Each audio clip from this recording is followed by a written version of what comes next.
In the shadows of Atlanta, Georgia, a keyed black woman sits in a courtroom, handcuffed and humiliated. The prosecutors smile confidently. The white officers who arrested her exchange knowing glances. They think they've destroyed another life with their lies. But beneath her calm exterior burns the mind of someone they never saw coming. Someone trained to dismantle enemies of the state. Someone whose past they couldn't have imagined in their worst nightmares. Today, the hunters become the hunted, and justice will be served ice cold. What would you do if corrupt cops tried to destroy your life? Would you break? Or would you let them dig their own graves? Her name is Maya Washington. And at 42, she's nearly invisible in the bustling streets of downtown Atlanta. 5'6", with natural black hair pulled back in a simple ponytail. Wearing a faded denim jacket and worn sneakers that have seen better days, most people's eyes slide right past her at the grocery store, the bus stop, the community center where she volunteers teaching kids to read. She prefers it that way. Anonymity has become her armor.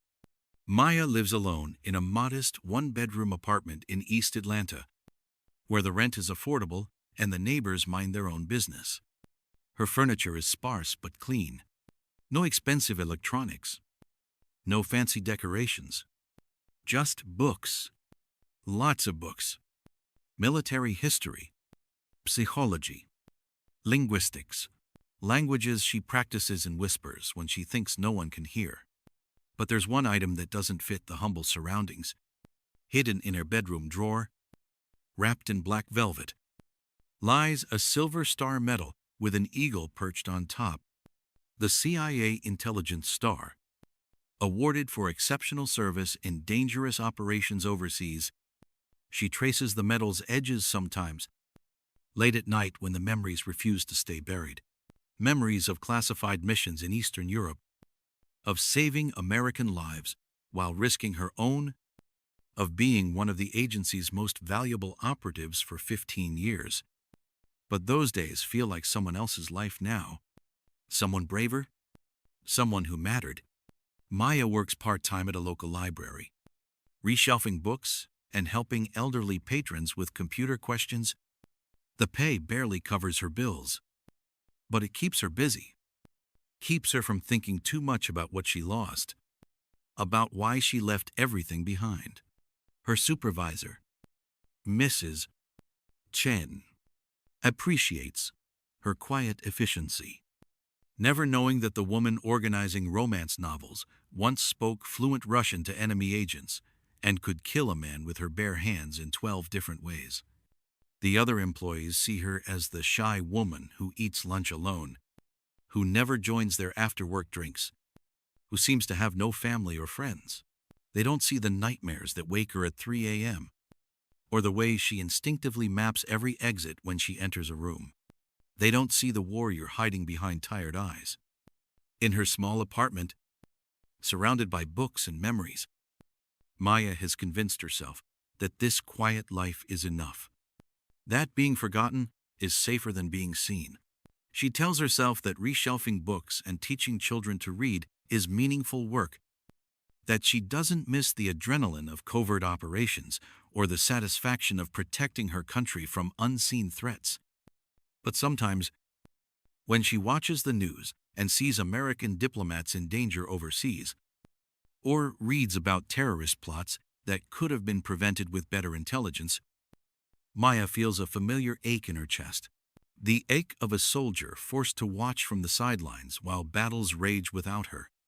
Maya Washington has spent 3 years learning to be ordinary, learning to blend into a world that barely notices her existence. She's mastered the art of being overlooked, of living so quietly that her neighbors couldn't describe her if asked.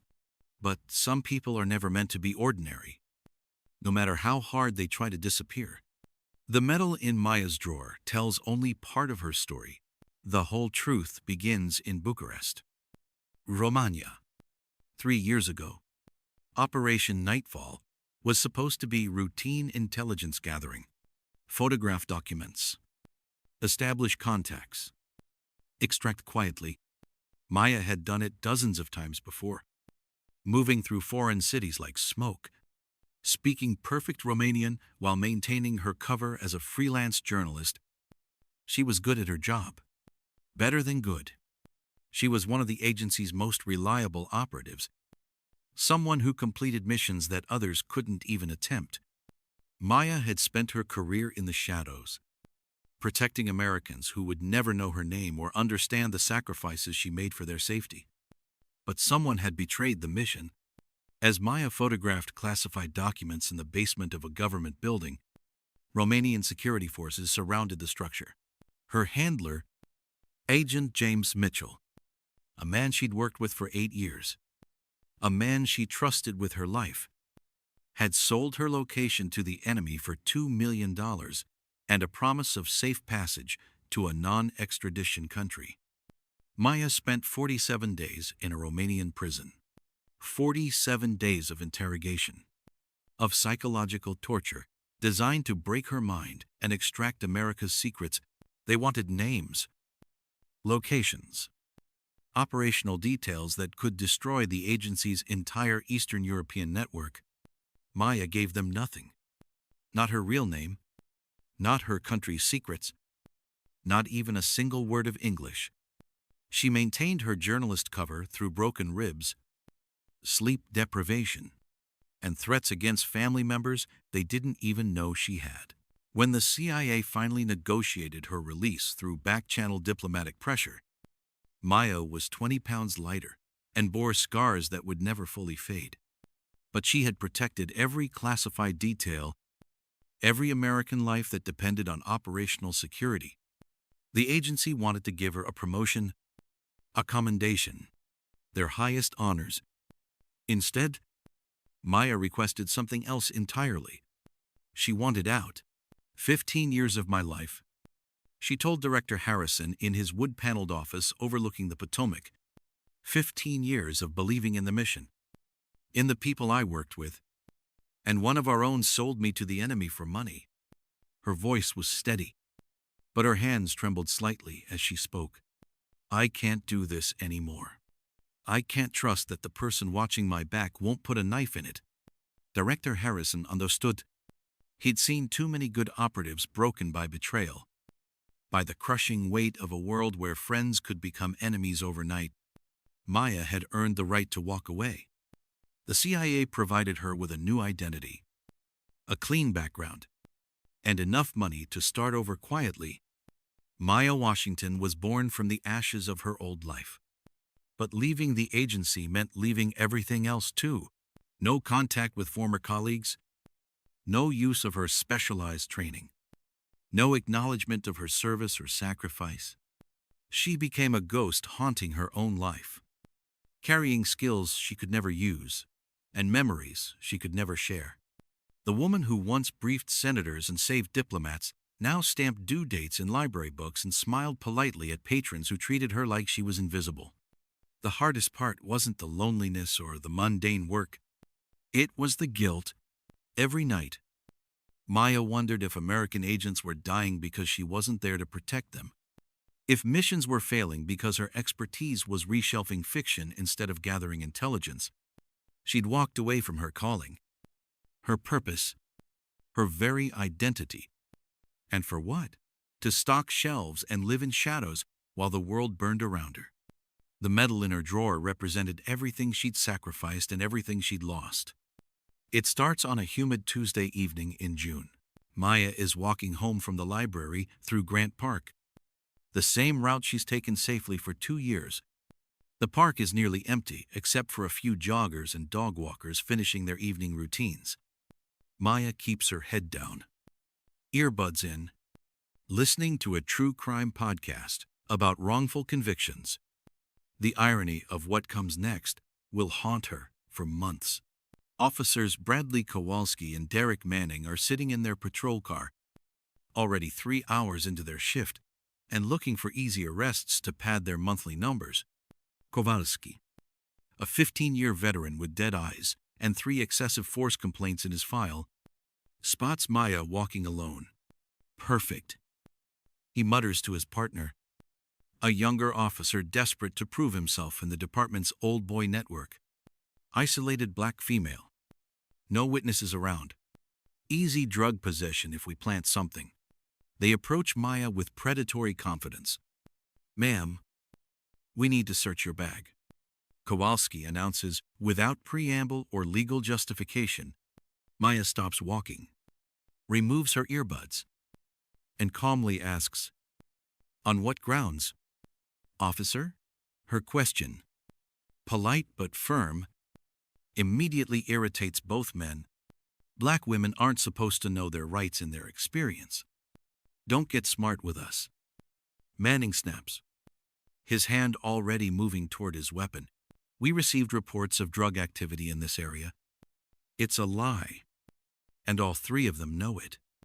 But Maya understands the game these officers are playing. She's seen it in dozens of countries, watched corrupt officials manufacture evidence to destroy inconvenient people. The tactics are always the same. Whether in Romanian security forces or American police departments, Maya complies with the search. Knowing that resistance will only escalate the situation, her bag contains nothing but library books, a water bottle, and her apartment keys.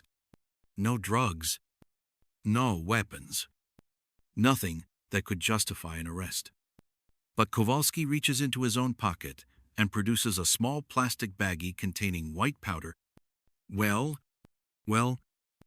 what do we have here? He says with theatrical surprise, pulling the planted evidence from Maya's purse. That's not mine. Maya says quietly, her voice steady, despite the adrenaline flooding her system. Her CIA training kicks in automatically. Assess the threat, identify exit routes, calculate options for survival. But this isn't Romania. And these aren't foreign agents. These are American police officers. And fighting them will only confirm their narrative. The arrest is brutal and public. Manning forces Maya face down onto the concrete, while Kowalski calls for backup, claiming she resisted arrest and threatened them. By the time additional officers arrive, Maya has a bloody nose from being slammed into the pavement and handcuff marks around her wrists. Bystanders with cell phones capture portions of the incident, but the angles don't show the planted drugs or the officer's aggressive escalation. At the Fulton County Jail, the humiliation continues. Maya is strip-searched by female officers who treat her like she's already been convicted. They confiscate her simple jewelry, a small cross necklace her grandmother gave her, and force her into an orange jumpsuit that's 2 sizes too large. The booking photo captures Maya at her lowest moment. Disheveled, exhausted, looking every inch the drug dealer Kowalski and Manning claim she is. But the real character assassination begins when the case hits the media. Local news stations run Maya's mugshot alongside headlines like East Atlanta drug dealer arrested and woman caught with cocaine in Grant Park. They don't mention that Maya has no criminal record, no history of drug use, no connections to any criminal activity. They don't interview her neighbors, who would describe a quiet woman who helped elderly residents with their groceries and never caused trouble.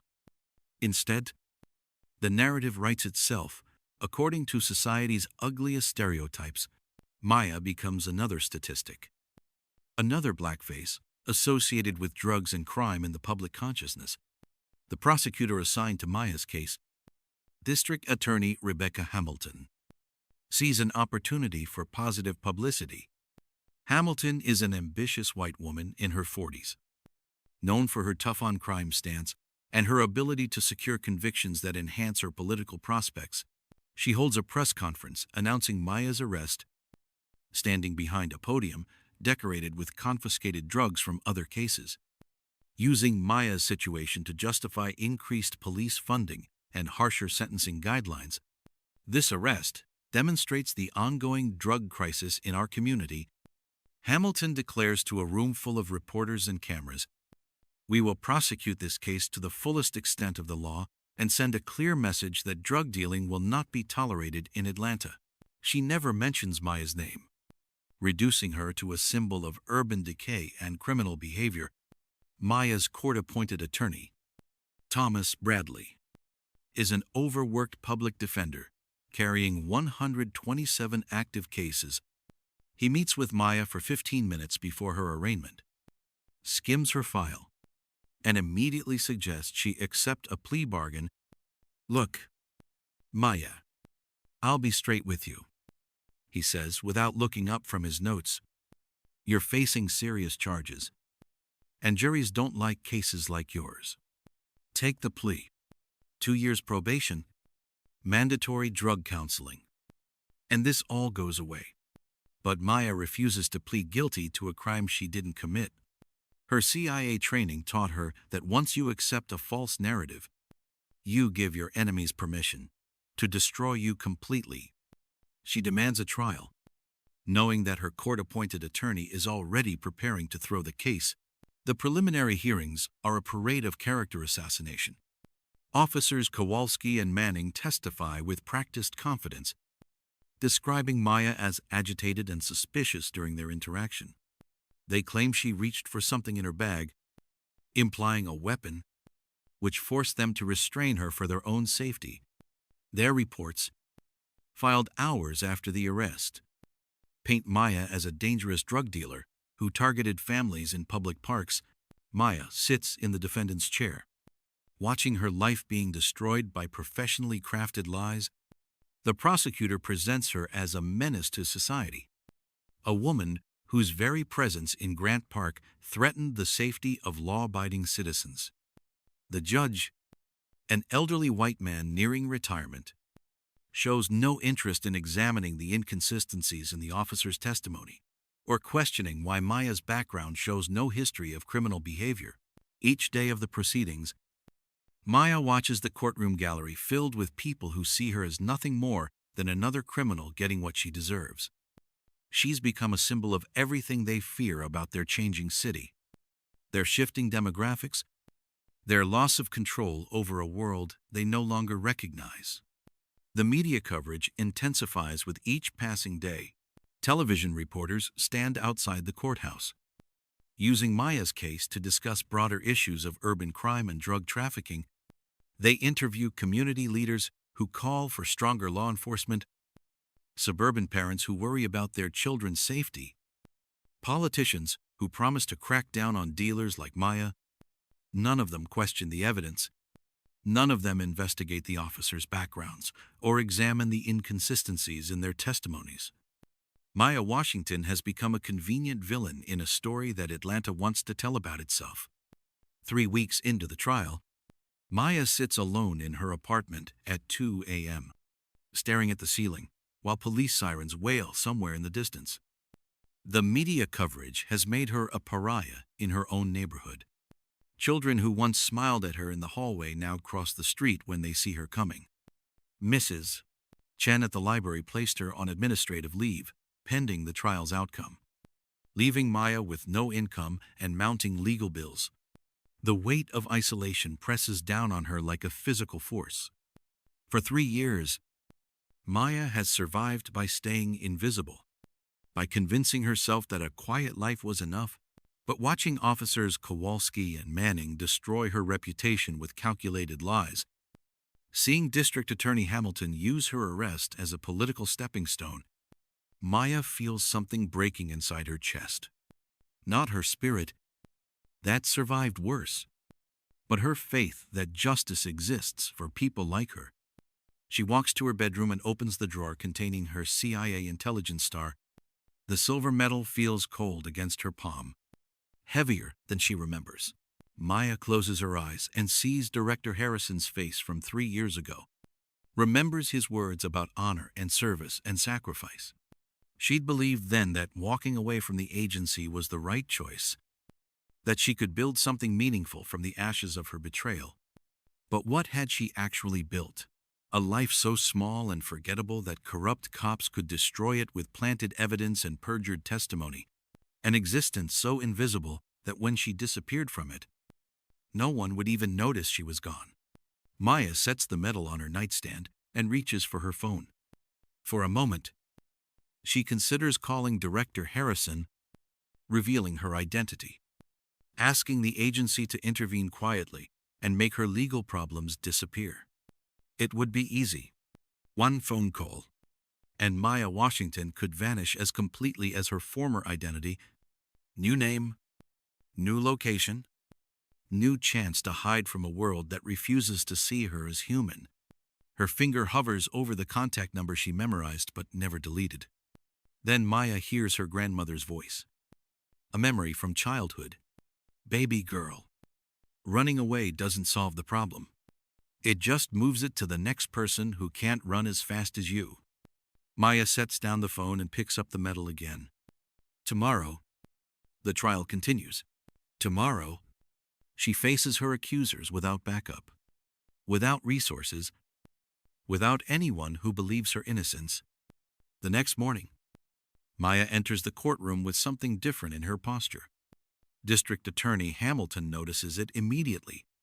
The way Maya's shoulders sit straighter, the way her eyes scan the room with clinical precision instead of defeated resignation.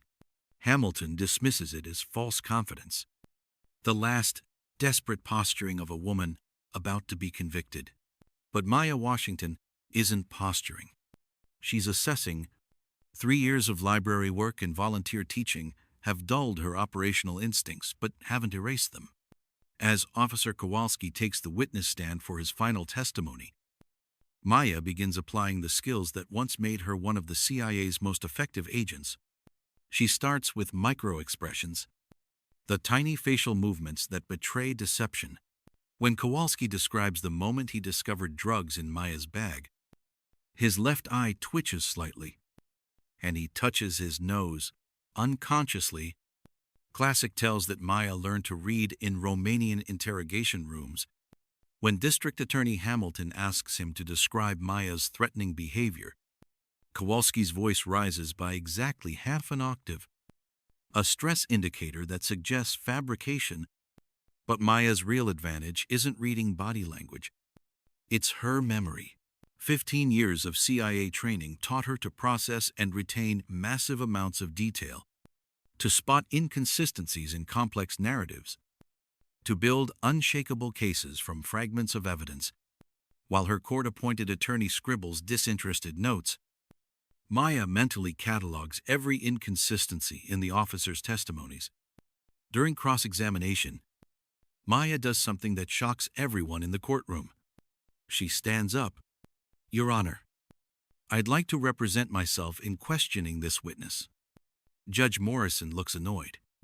Miss Washington, you have counsel present. I'm exercising my constitutional right to self-representation for this portion of the proceedings. Your Honor, Maya's voice carries an authority that makes the entire courtroom pay attention. This isn't the meek woman who's been sitting quietly for weeks. This is someone else entirely. Judge Morrison reluctantly allows it, expecting Maya to embarrass herself with amateur legal theatrics. Instead, Maya approaches Officer Kowalski with the calm precision of a surgeon preparing to operate. Officer Kowalski, in your initial report filed on June 15th, you stated that you observed me walking erratically through Grant Park. Is that correct? Yes. That's correct. Maya pulls out a copy of his report, and yet in your testimony 2 days ago, you described my movement as purposeful and suspicious. Which description is accurate? Kowalski's confident demeanor flickers.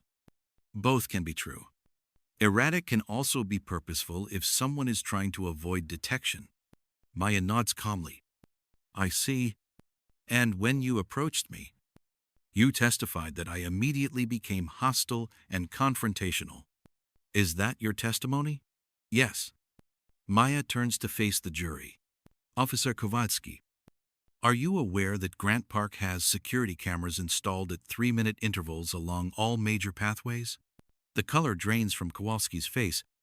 He glances desperately at District Attorney Hamilton, who looks equally stunned. Maya continues, her voice never rising above conversational tone.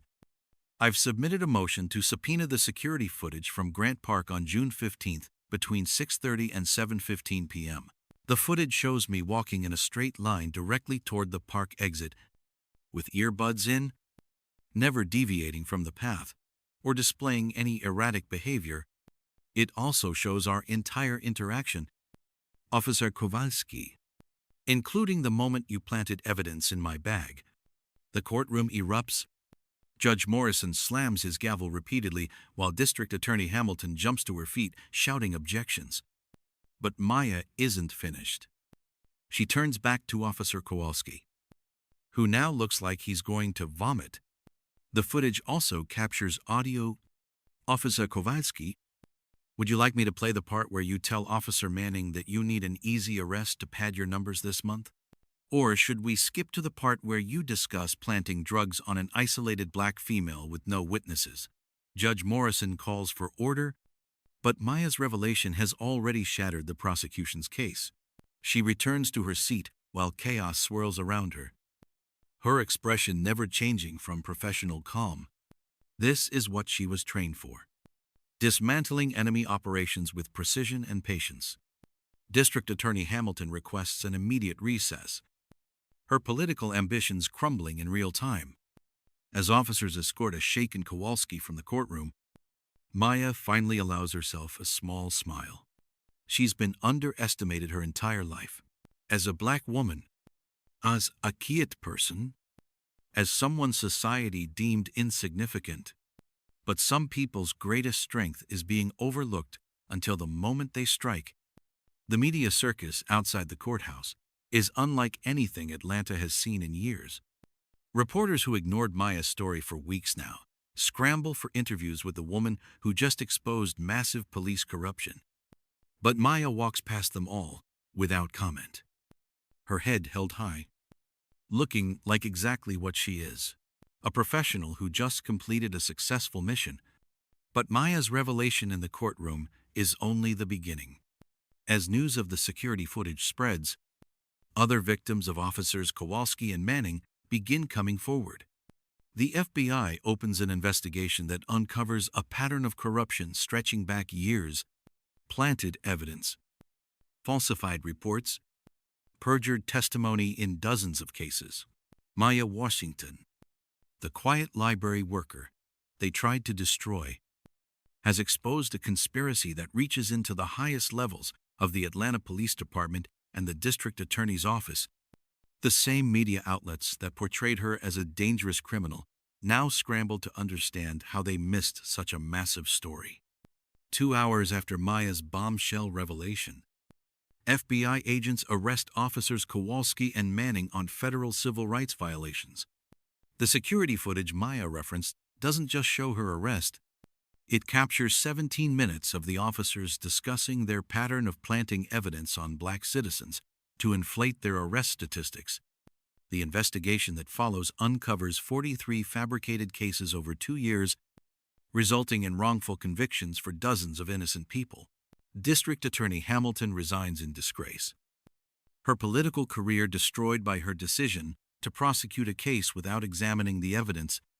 A federal investigation into her office reveals systematic bias in charging decisions and prosecutorial misconduct spanning multiple cases. Maya doesn't celebrate. She doesn't give interviews or file civil lawsuits. Instead, she does something that surprises everyone. She forgives. At the press conference announcing Kowalski and Manning's convictions, Maya speaks for exactly 90 seconds. "I'm not angry with the officers who tried to destroy my life," she says quietly, looking directly into the cameras. "I'm disappointed. Disappointed that people sworn to protect and serve chose instead to terrorize and betray.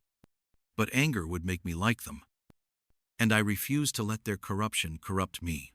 She pauses, letting her words settle over the crowd of reporters and activists gathered outside the courthouse. Some battles are won, not with power, but with dignity.